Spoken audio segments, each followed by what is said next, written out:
Hello, welcome to the MuseScore Cafe. Today is Wednesday. I should know it's Wednesday. It's always Wednesday, December 4th, 2019. And my name is Marc Sabatella, the Director of Education for MuseScore. This is my weekly series of live chats about all things MuseScore related. And I welcome those of you who are maybe here the first time and those of you who are returning as well. So, as is my custom, I pick a topic of something that I come somewhat prepared to talk about. I talk pretty extemporaneously, but I have ideas of things I want to talk about, and I also always welcome questions, comments, discussion, whatever, from people who are watching live. So by all means, get engaged on the chat. Love it when that happens. Since the last cafe, I believe we have passed the 1,000 subscriber mark, which is a sort of a big deal in YouTube land. Whatever, it's whatever. I do what I do, but I'm happy to have passed that mark. So the topic that I picked to talk about today is the composition reunion that I wrote several years ago, and I've talked about this a little bit on and off in previous episodes, but today I want to focus on it and talk about a few things about it and the process of creating it, and some stuff that's just maybe interesting that I haven't talked about before. It came up because someone on the MuseScore forum on musescore.org commented about how this is a popular piece and maybe it should be like the startup music. So when you start up MuseScore, this song would start playing. People who use Sibelius knows that when Sibelius starts up, it plays some music, and I'm personally not really a fan of that idea. I'd be flattered if my music got played every time MuseScore started up, but I find Sibelius doing that pretty annoying, so I'm not advocating for that at all. Oh, good. I'm glad you're enjoying the plugin improvements, and I think there's still some more to come, and I'm definitely going to do a cafe probably next month, next year, talking about plugins, specifically some of the newer plugins that are possible now. Okay, so the piece reunion I wrote some time ago. So I wrote it when MuseScore 2 was not 2, MuseScore 1.2 was coming out, and this was in 2012. So when MuseScore 1.2 came out, they asked me, they being the people who were kind of the main MuseScore core team, Thomas, Werner, and Nicola. Thomas, who was kind of the marketing / PR people person, asked if, because he knew me as a composer who used MuseScore and was actively promoting it, and I had been doing some things to help out and wasn't as involved as I am now. They asked me to write a demo score. And the idea of writing this demo score was supposed to be that it would just show off the features of MuseScore. It would be like a one-page thing, a one-page piece of music for piano, because that's what their studies were showing that people were most interested in, was piano music. It was supposed to be a one-page score for piano that would just show off a lot of features. And as I believe Nicola put it, it should have a lot of bling. And so they kind of gave me like a laundry list, not like a checkbox of everything I had to do, but they said, oh, make sure it uses multiple voices and use slurs and use dynamics and use tempo markings and key changes and tempo, time signature changes. Use a whole bunch of stuff to make it look impressive. So that was really the goal, was to create one page of music that looks impressive. And being the musician composer I am, I also took that as a challenge. Well, it should sound good too, right? So I want to talk a little bit about both of these things, both the looks and the sound of it. But for those of you who haven't heard it before, which is probably many, this was the demo score for MuseScore. So when you started MuseScore back in the day, like 6 years ago, this score would be there. Instead of seeing a blank score, you would see this. Let me make sure my volume is where we need it to be, which is, I've decided 32 seems to be what people are happy with. So here is, it's just a minute long, and I'm going to play the piece through.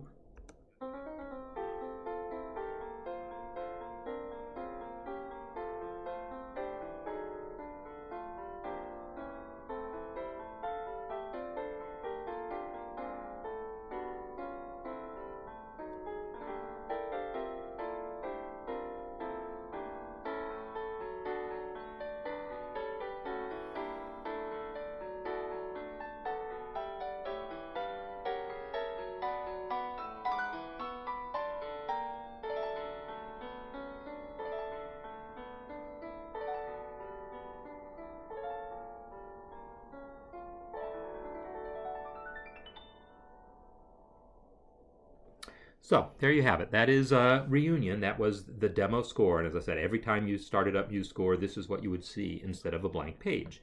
When MuseScore 2 came out, we decided, well, maybe we want people to start composing music of their own right away. And so we kind of retired it from being the official startup score, but it's still there. It's still shipped in the demo folder if you should happen to look at that. So thanks for the nice comments on the piece. So yeah, people like this piece. I'm proud to say that I really wanted to sound like music, and I put some effort into making all the things that are in it sound like music, and it does sound like music. So that's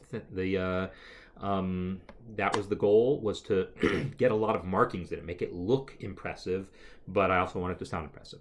So I'm going to talk about what some of the things that are in here, because the idea of a demo score, partially it could just be just something for people to listen to, but the idea of a demo score in my mind was to create something that you could look at and say, oh wow, you can do that in MuseScore? Wow, cool.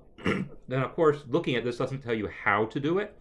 So that's something that we would, want to figure out, is how, maybe how to make, connect this to some sort of tutorial, right? And how to figure out how to do things. But to some extent, you can figure this out now just by clicking. Like, oh wow, it can do these curved lines. You click it.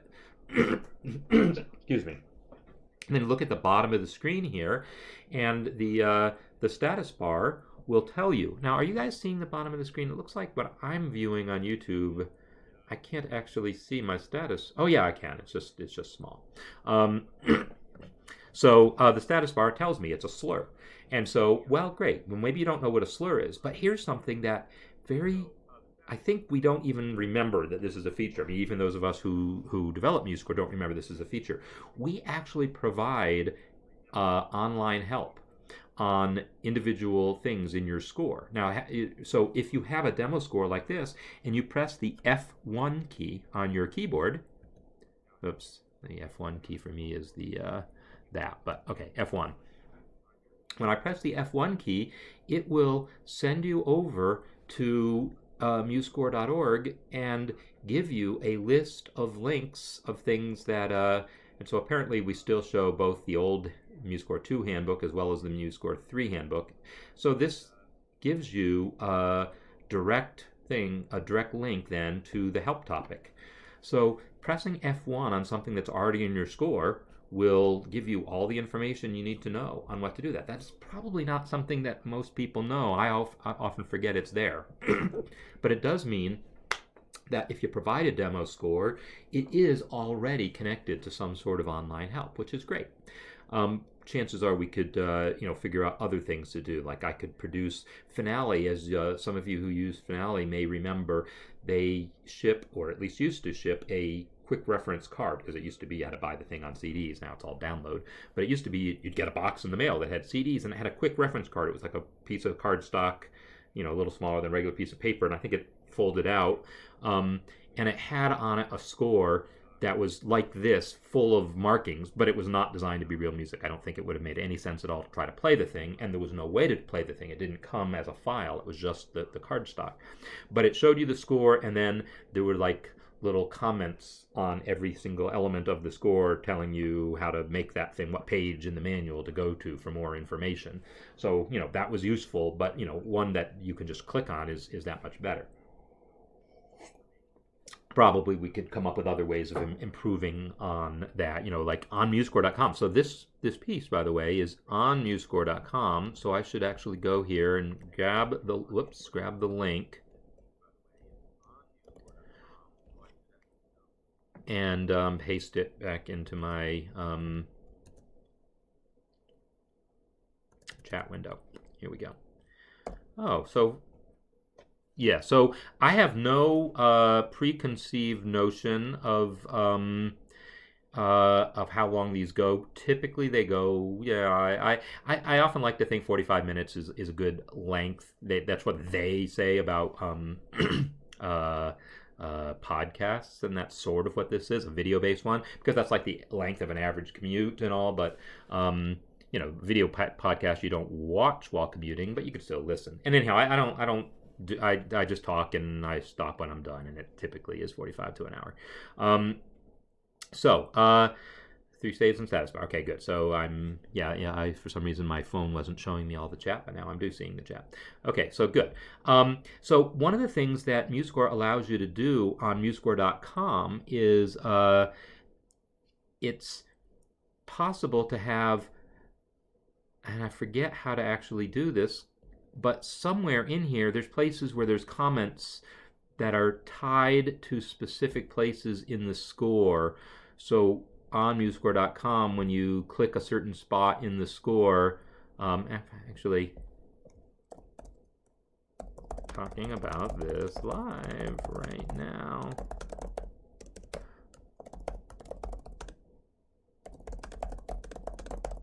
Just in case someone gets this, I should make sure people see this. Can I get the link from here? Copy video URL. Sorry about that.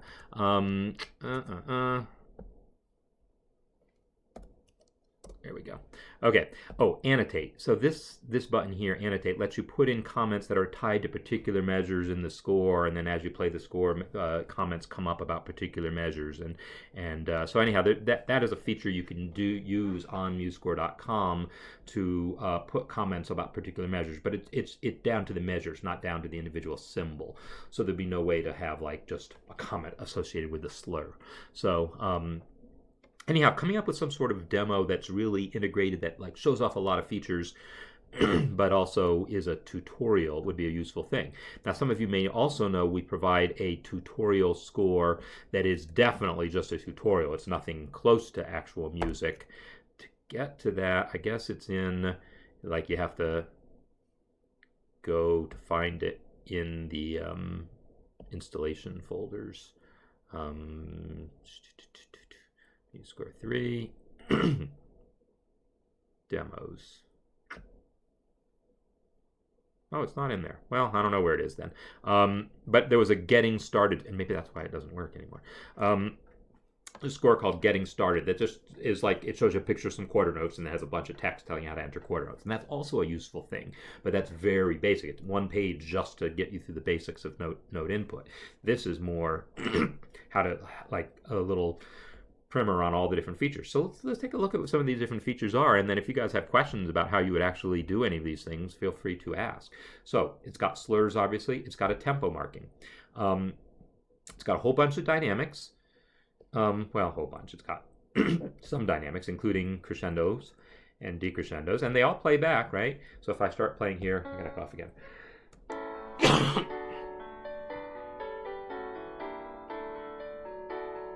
Now it's going to start crescendoing.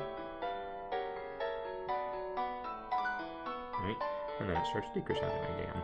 So, the pedal marking plays back too, right? So it's got pedal markings, it's got a lot of slurs, it's got some accent marks, it's got this arpeggio mark, the brum, right? It's got that thing going. And then it's got this little cute thing here, which is the trickiest thing I did by far on here to actually get it to work the way I wanted it to work.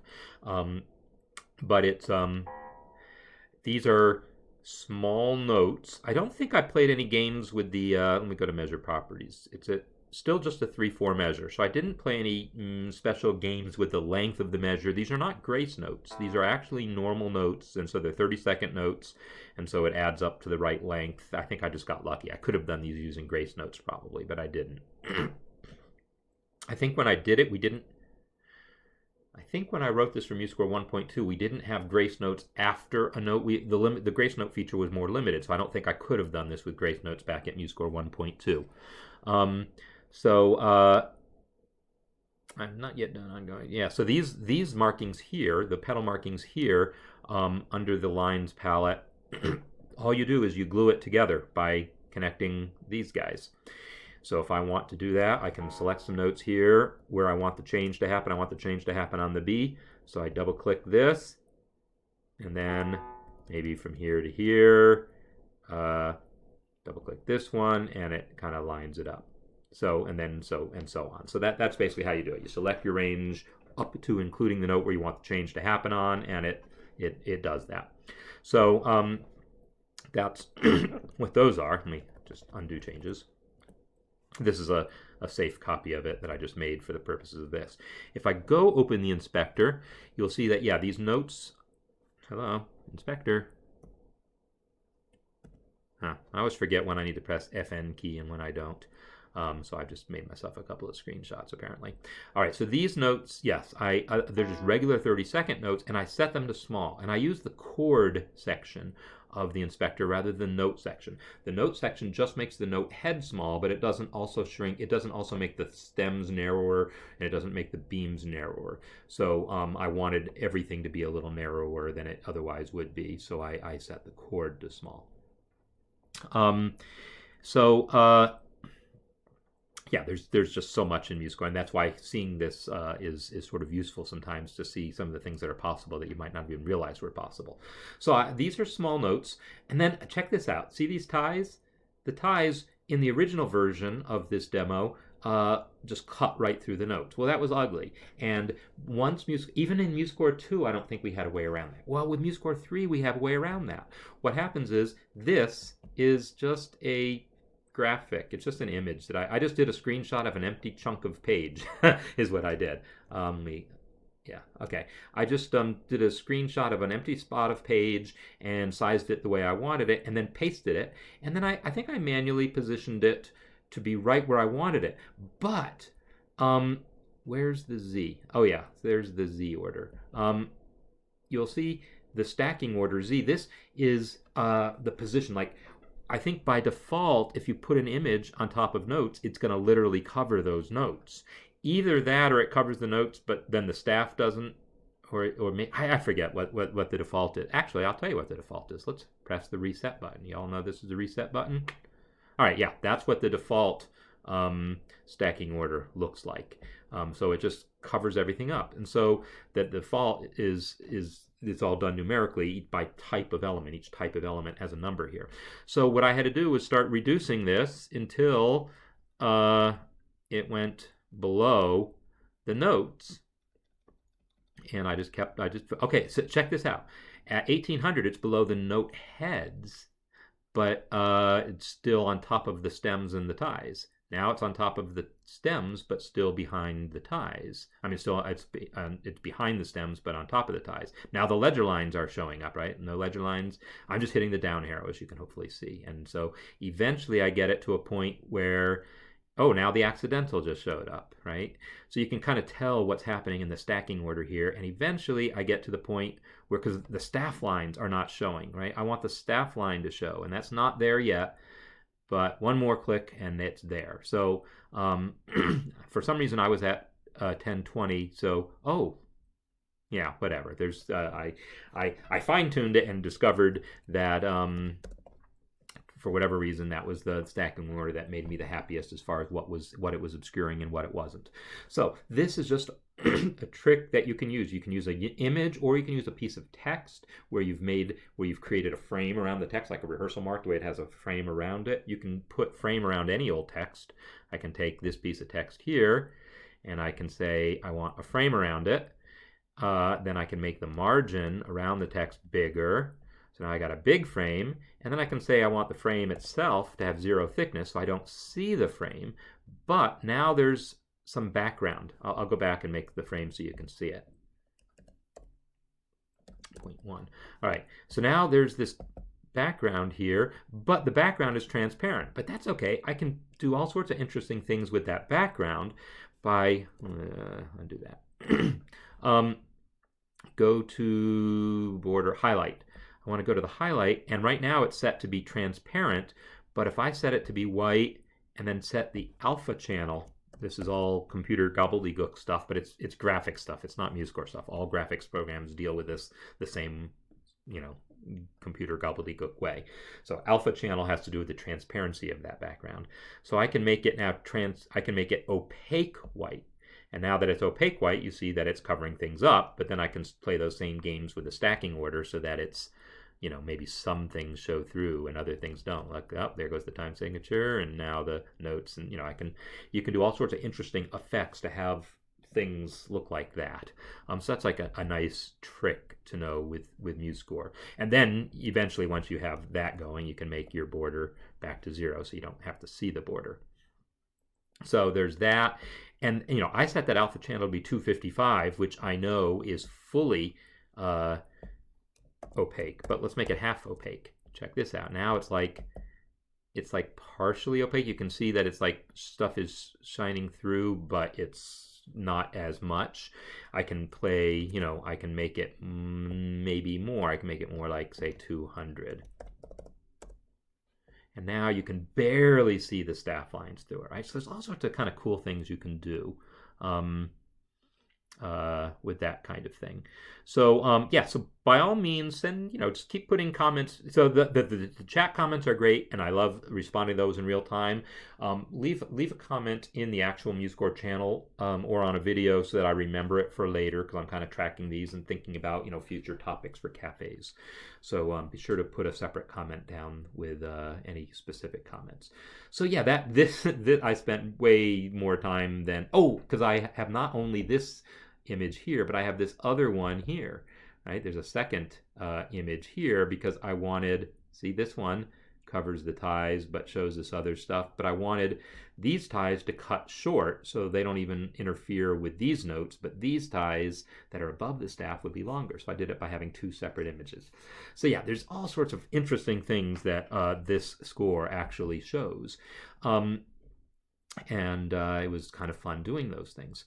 Originally, there was a whole lot of manual adjustments. Actually, not even as much as you might think, considering that MuseScore 1.2 was much less sophisticated. But there were many more manual adjustments. But there's actually very few manual adjustments to anything anymore. I'm going to select all and then Control R. That resets manual adjustments. When I do that, you'll see that, well, very little change. Let me actually undo all my changes. Just undo, undo, undo, undo, undo, undo.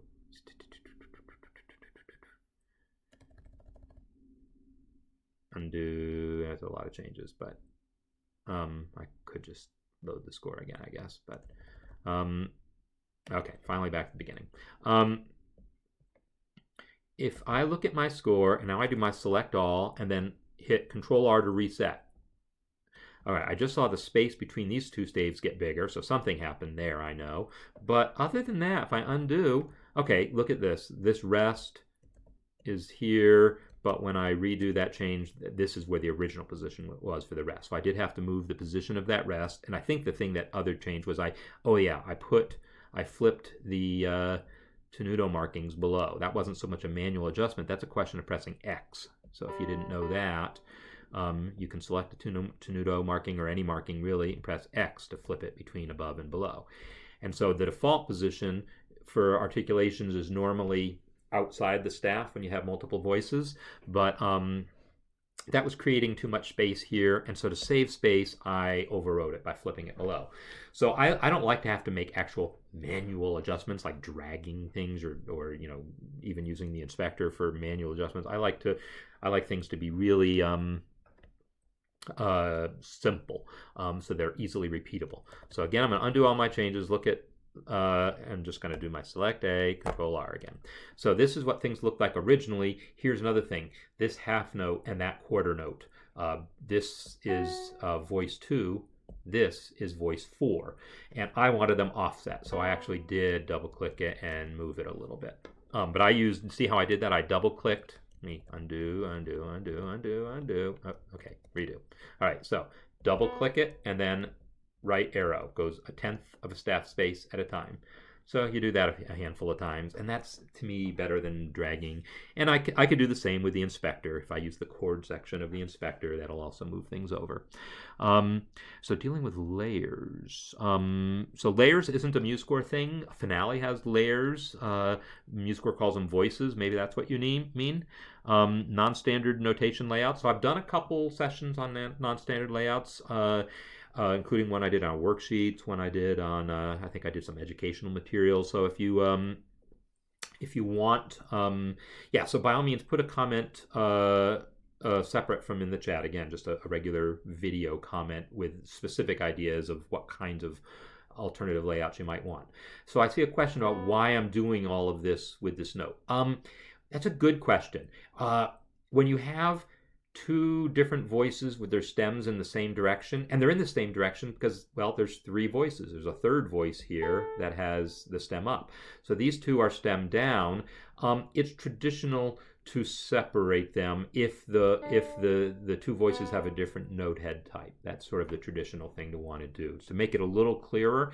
To be honest, though, is this unclear? I don't know. It's not the way it's usually done, so it's unclear for that reason only. But realistically, people would certainly figure out, oh, this is a half note, it continues, these are two quarter notes. But to indicate the multiple voiceness of it, that double click and then separate the stems, separate them a little bit is the traditional thing to do. And then I did the same with the rest. Oh yeah, there's actually two rests, right? There's a voice 2 rest and a voice 4 rest. So I had to move them both down. And so that's what I had done. Oh, the Z-index stuff. Is that what you mean by layers? Okay, yeah. So, yeah, that's it. And it's the stuff I did with the layers is really nice for doing that kind of thing that I showed of like having a tie that gets, like people have commented that ties can, or slurs and ties actually can cross time signatures and key signatures and make kind of a mess. And so like this slur didn't because it's above the staff, but if I wanted to say slur this note to this note, oh, I guess we do go over the time signature, but if I were tying across the break, if I were tying this note to that note, which you can do, even though they're not adjacent, you can tie those two notes. And that's so that you can do figures like, oh, I'm at the piano, where you play one note, then the next note, then the next note, and kind of hold them. You can write that as a bunch of 8th notes or a bunch of 16th notes tied to the final chord. Did I do that over here? I could have done that here. I could have made this chord be the final chord and then had all these notes kind of tie over to indicate that that's how I want to play it. But that the pedal kind of does that for me, so I didn't. Anyhow, so this tie that's kind of crossing over the time signature, I would do the same trick that I had here with this image. Now, okay, so we're at MuseScore 3.3. Let's think a little more, not even outside the box. This guy, this image here, I'm a little afraid to do this because I know from previous experience that there's some crashes that might happen when I try to do this, but whatever, we're going to find out. It doesn't cost me anything. I'm going to go to the Frames and Measures palette because this is a default workspace. I've created custom ones, but I'm back on just the regular advanced one. Actually, yeah, I'm just going to stick with this one for now. In principle, I could take this customized graphic and I can Control, Shift, drag to the palette. And now it's there in the palette. You can't see it because there's nothing there, but it's there. Now check this out. I can just drag it, and now I've got one of those images here. The problem is it's invisible, so it's hard to see, and you can't necessarily tell how big the thing is, but there you go. Now I can take that guy. Oh, let me just cut it and paste it to the measure where I actually care about it. Where's that tie? Here's the place I'm going to tie it. I'll paste it here, and now I can drag this guy. Look at that. Oh, and I'm going to press equals, which disables automatic placement, so now it's not going to try to create extra space. And there you go. Now I've just hidden that tie. Of course, I've hidden too much of the tie, but all I got to do is just resize that box to show the amount that I want to show. I'll go here, and on this side, I gotta get this handle over here. I can't, oh, maybe I can't, maybe I have to position, there's not a handle on that side. So I'll do this, and then I'll find my handle, and do that. There you go. So now I've just made my tie break for the time signature, and for this note, for that matter. So, that idea that I was able to just Control, Shift, drag that nicely customized image on here, that's kind of cool. And if I did it with a piece of text, because I remember I had that Metamoso that I had done the same thing to, I could have the text be in there but make the text invisible so that you can see the thing, but it won't actually appear, but you can see it to work with it. Then I would have something I can move into my palette better. So MuseScore 3.3 again, or yeah, 3.3 is where it's always been possible to customize the palettes, but now it's just that simple. You don't have to mess with custom workspaces or anything. So I could set it to opaque first before saving it, then change it. Well, yeah, I could, but then, yeah, I could definitely do that. My thinking was, once it's on the, I wanted it on the palette exactly the way it would need to be, so it would be really simple to use. But then the downside is you don't see the thing that well. What I could do, I wonder if I made the color of the thing. So why not? We're just having fun here. If I made this thing be, let's go back to the inspector. If I take, oh, this is an image. This isn't the text. That's right. But if, and I bet, yeah, I'm sure the color, I say I'm sure, but what do I know? I don't think you can color images. No, you can't color images. But if that had been a piece of text, I probably could have colored this, and then all I would have to do is change the color. I don't want to have to think about changing transparency, because that's like something that most people don't know about. Or I could make it where you just have to change the Z index, but then you have to know what to change it to. On the other hand, it's not always the same thing, because sometimes you want to cover the note, and sometimes you don't want to cover the note. Sometimes you want to cover the staff line, sometimes you don't want to cover the staff line. So maybe it would be best just to make the Z index be the default Z index, and then you drag it into your score and adjust from there. I'm curious now, if I take this guy now that autoplace has been disabled and drag it into the palette, when I get another one, is it going to have autoplace disabled? It looks like the answer is yes. So that's good. So that's what I should do. So I'm going to actually get this one that doesn't have autoplace disabled, select it, press delete, and it asks me, do I want to delete it permanently? Sure, what do I care? So this is now my special guy that's got autoplace disabled. I still can't see it, but whatever. What I could do to see it is I could make the border not be nothing, right? I could make that border, because remember I had made the border be nothing. Anyhow, I could spend forever talking about just this, but yeah, transparent PNGs would work, and that I do not know is the answer. And SVG also, there can be SVGs that you can add to your score, and they've got their own things going on.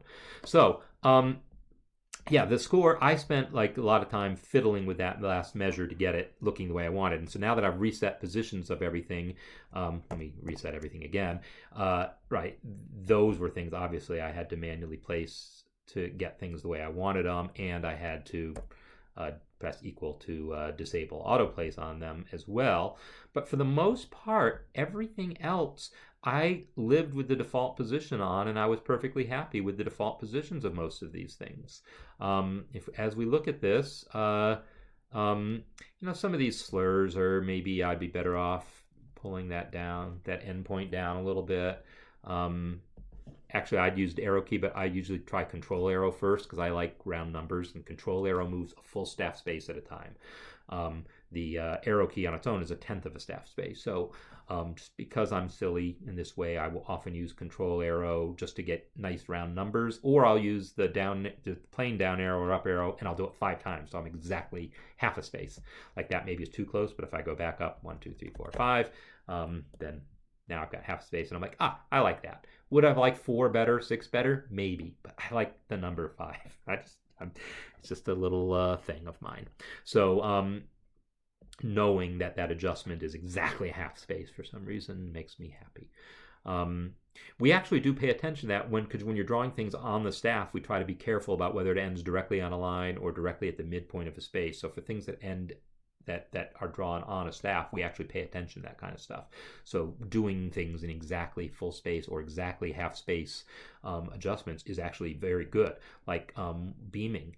I don't know, most people probably don't know this, but there's very complex rules for how the beam should be drawn, and the beam is supposed to be drawn exactly to end up even with a line, or exactly halfway, or exactly a quarter of the way.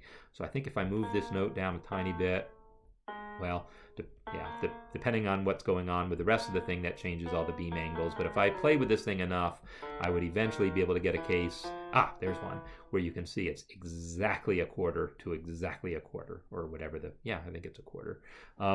So we're very careful about such things in the drawing of how we do things, so that's not just an affectation of mine that I like to make my adjustments precisely. It's like the original position was actually chosen pretty precisely. It just might not be quite what you want, but you might want to adjust it in full staff space increments like that. So anyhow, I've now totally destroyed this score. So let me again just undo all this junk. And that's fun to watch undo like this. I will say, if you want to watch MuseScore crash, that used to be the easiest way to do it. Just do a whole bunch of stuff and then press undo until it crashed. We've tried to do the best we can at fixing all the undo related crashes in the world. Again, I think I might have changed a couple of things in. Well, this is the default, and it looks like this. Yeah, so the default, if I got rid of this spacer, I just felt like subjectively this retard was a little too close to that D, and the way I chose. So it's not colliding. If it was going to collide, MuseScore would not have let it. So I'm going to, right? It's going to keep adding space for me as I raise this note to keep this retard from actually colliding with that note. But I'm not really happy with how close it is, so I ended up using a spacer from the Breaks and Spacers palette to just give me a little space so that the retard was more clearly associated with the staff below rather than the staff above. Not that we normally put tempo markings below the staff, but still it made me a little uncomfortable. So that's why I have a spacer on there, just to open up that space a tiny bit.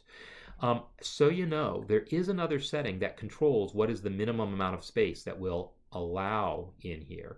So if you go to form, and this is a new setting as of like 3.2, I think I added it. It was either 3.1 or 3.2 that I added this spacing, and it's here, minimum vertical distance. So minimum vertical distance controls how much extra space how much space it's going to allow in this collision. And so these aren't totally overlapping, so this may or may not actually do what I think it's going to do. But yeah, it is, see? So by increasing that, and eventually it increased it enough that it couldn't, the reason you saw it jump is it couldn't fit the bottom system on anymore. I had to push it to the next page. So I'll stop here at 0.9. Oh, but you all know how much I hate 0.9, so I'm going to make it be 1.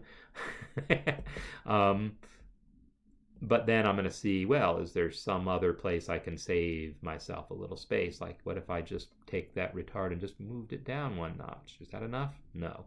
Because I think what's happening is it also added space between other places. Like this little space here was too much. And so, yeah, that's what's going on.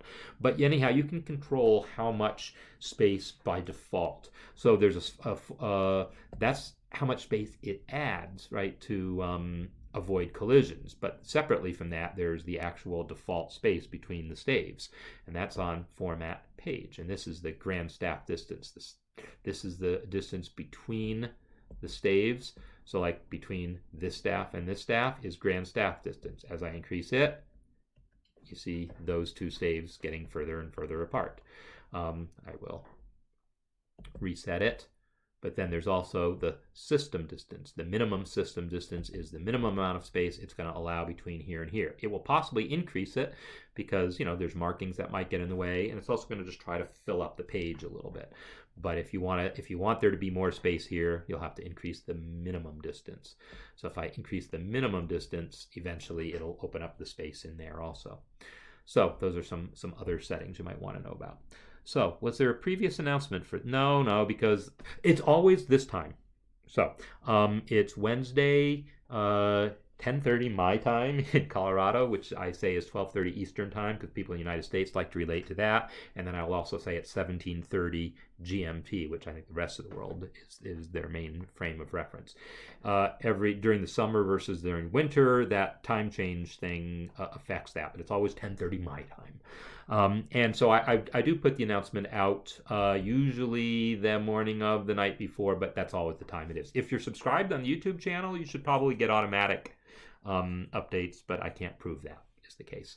But I try to put it out on Facebook and Twitter the night before when I remember. But I was so school is wrapping up. I'm just about wrapped up with my semester teaching music theory, and I was putting the final exam together for my class last night rather than sending out announcements and things. And I was attending a concert and some other things. So there's that. So so I'm mostly talking about the mechanics of this piece, not so much the musicality of it, because I think I've talked about that some on some other cafes. But some of these things tie together. Like this piece is in the key of F, starts off in the key of F. Right, this is all key of F, very clearly F, very clearly F. There's nothing about it that's not F. There's some accidentals and stuff, but I have it written in F. Now there's a time change to 3/4, and then back to 4/4, but it's still very clearly key of F. Now it's key of D, right? So that key change, I don't normally change keys that quickly in a piece, unless it's a piece that doesn't even have a key, because I do that a lot. I write pieces that are free tonal or non-tonal, as opposed to atonal, which sort of implies something different. But I write a lot of pieces that have chords. They just wander from key to key fast enough that it doesn't even establish a sense of key. It's not about key, it's about the individual chords and notes themselves. So this piece is sort of unusual for me in that it's a very clear sense of a key, and then it just changes after 10 bars. But I did that again because that was part of the assignment, right? Lots of bling, and that meant having a key change. It meant having time signature change.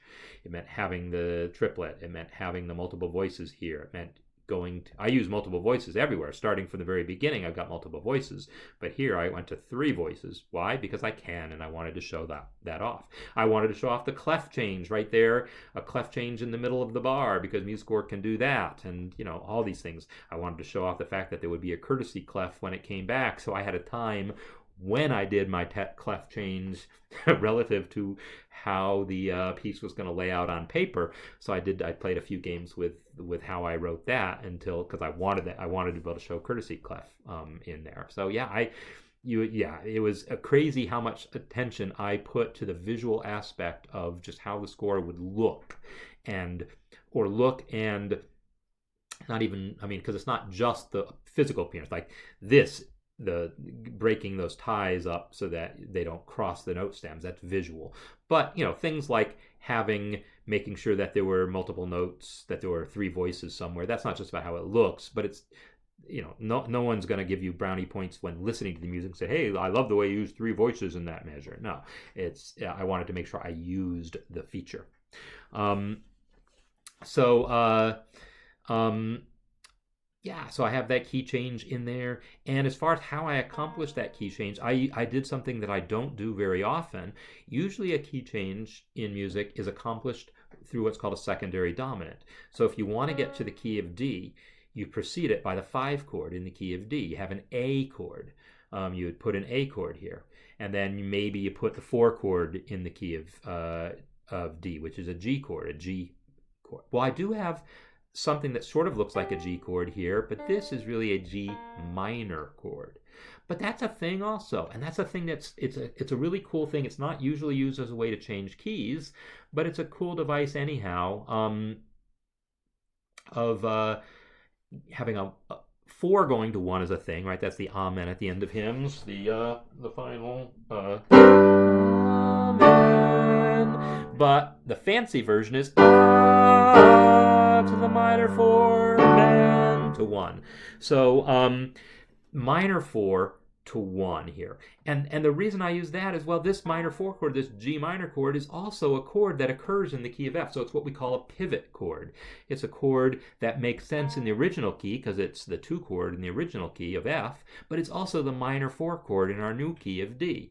So it's a pivot chord, which is absolutely a common thing, but using the minor 4 of the new key as a pivot, not very common.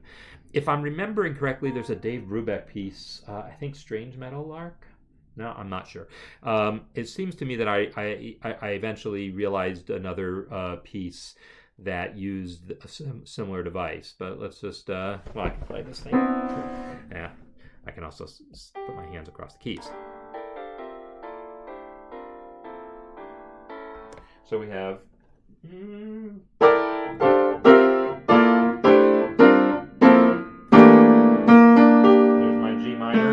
notes in it, and then but it's G minor 4 to 1. It's minor 4 to 1 still, even though it's dressed up in a little jazz language with added ninths and this use of the parallel fourths and these triads moving in parallel is a device that you may have seen me talk about. I stole from Bill Evans. That particular that particular shape, a first inversion triad, a perfect fourth below it, and the two hands a second apart. That is a total Bill Evans ripoff there. And then moving that thing in parallel motion. You can play anything that way. I could play. Next week I'm probably going to do a Christmas song. So feel free to nominate a Christmas song. I'm going to reharmonize and analyze and reharmonize a Christmas song. I did Silent Night a couple years ago. That was a real popular one. That was before before there was even a Café series, so I might come back and look at Silent Night. But I think I did talk about it in the Café, so I wanted a different one. But I could totally take any old song you want.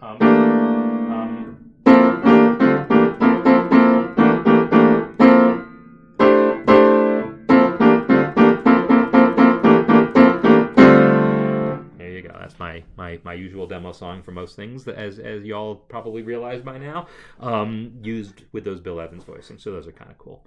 So yeah, there's a lot of cool, interesting harmonic things that I did that are just really using bits of the jazz language that are either really common bits of jazz language or not common, but like, ooh, the insiders know about this one.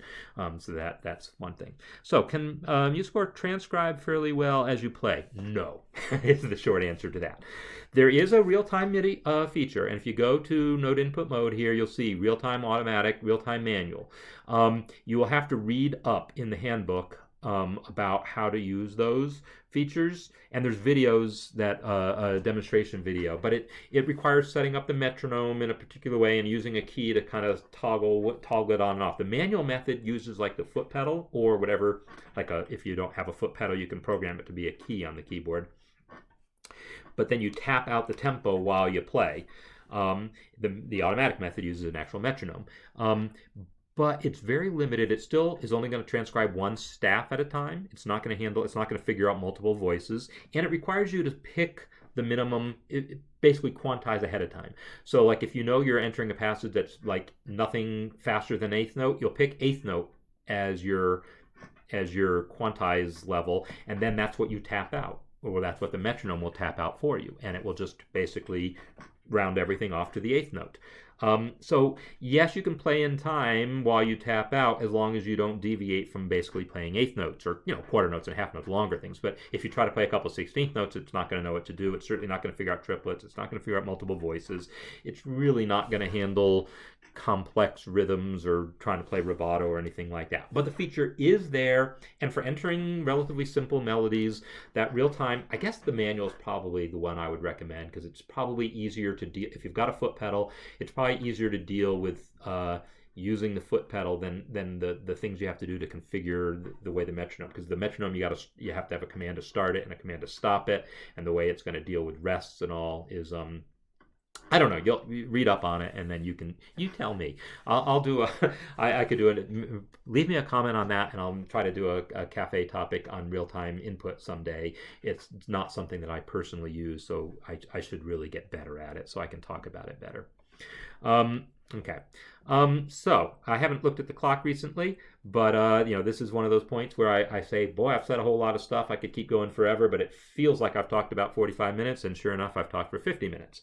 So I would say if you've got specific questions on anything, I'm happy to deal with that. But mostly, I just wanted to revisit the piece and look at some of the things that went into making it and some of the stuff around it. It's interesting to consider now that if I were to rewrite a similar piece to show off the features of MuseScore now, I'm not sure that it would need to be much different, because we've got a ton of new features since MuseScore 1.2 6 years ago, 7 years ago, 2012. Tons of new features, but not ones that are visually obvious on a one-page piano score. Like one of the big things in MuseScore 2 was linked parts. That was the big feature of MuseScore 2. So you could have a score for an orchestra and then have all the parts in your score, and then when you update the score, the part updates and vice versa. That was one of the big features that required rewriting a lot of the internals of MuseScore. Well, you can't show that off just by looking at it, and you certainly can't do it just on a piano score. For MuseScore 3, its automatic placement is sort of the big feature, and the results of automatic placement are nice here. When I selected everything and hit R reset, there's no collisions. Well, this one collision and that one collision. This measure is the only one that had anything that actually collided. Whereas if I had done the same thing in MuseScore 2, just reset all my manual adjustments, yeah, there'd be a bunch of collisions. Not a ton, because there just weren't. But you're certainly more likely to get collisions. Certainly these tempo markings here would have been colliding all over with the notes and everything. But, automatic placement gives you better layout by default. But it's not like you couldn't get that better layout in MuseScore 2 or even MuseScore 1.2. I just had to use more manual adjustments. And same with some of the other features, like the way the inspector works is, it's so nice being able to select multiple things, update their properties, not having to open separate dialogues, and having it work in real time. Lots about how the inspector works is awesome. This new customizable palette facility is awesome, but none of this is stuff that translates to an actual score that you can look at and say, oh, wow, that's something that I can just see by looking at it is really cool. So when it comes down to that, one of the only things that I can think of is, well, gee, tablature was new in MuseScore 2, and you don't get to see that we can do tablature. So if I had a score for guitar that involved both standard notation and tablature, that would be relatively, as of MuseScore 2 thing. The fact that I did do this nice little fun thing that I accidentally grabbed the tie, meant to grab the graphic. This thing, the fact that I was able to do that is a MuseScore 3 thing, because MuseScore 2 did not. You could create the graphic and all, but you couldn't change the stacking order. Most of the things that I'm doing here are things that I would do again if I were trying to come up with a score. There's not a whole lot that MuseScore does now that it didn't do then that would need to make it into a demo. It's more about the usability that I think we've mostly improved, the default look, appearance of the score, how much effort it takes to get certain results. But the results themselves have been good for a long time, and the actual features, what you can put into the notation, hasn't changed a whole lot. So anyhow, this is still a good demonstration of what MuseScore can do. All right, next week again, I am going to take a Christmas song and analyze it, reharmonize it. So feel free to put in votes on what piece I choose. And then we'll see where that goes. After that, the next couple of weeks, I will probably, actually, maybe even the next 3, I don't know, we'll see. But I'm traveling for Christmas holidays, so I travel. So next week is the 11th. That's when I'll do the Christmas song. The 18th is when I actually fly. It's possible I'll be at the airport and can do the cafe from the airport. We'll see. Next one's Christmas Day. I'm not doing the cafe on Christmas Day. The next one's New Year's Day. There's no reason I couldn't do it unless I end up having to have a New Year's Eve gig that keeps me out really late and I just can't get up in the morning. I do like the Grinch song. There's several of them. Oh Holy Night's a good choice too. Yeah, there's a lot of really good choices. As far as cartoon songs, well, it's not really a cartoon, but I really like the Chipmunk song. Christmas, Christmas, na, na, na. Oh, Christmas, don't be late. I love that song. Anyhow, we'll see. So give me some votes, and we'll make some nice music out of a Christmas song next week. So hope you've enjoyed the things that we've been able to show by taking a look back at Reunion.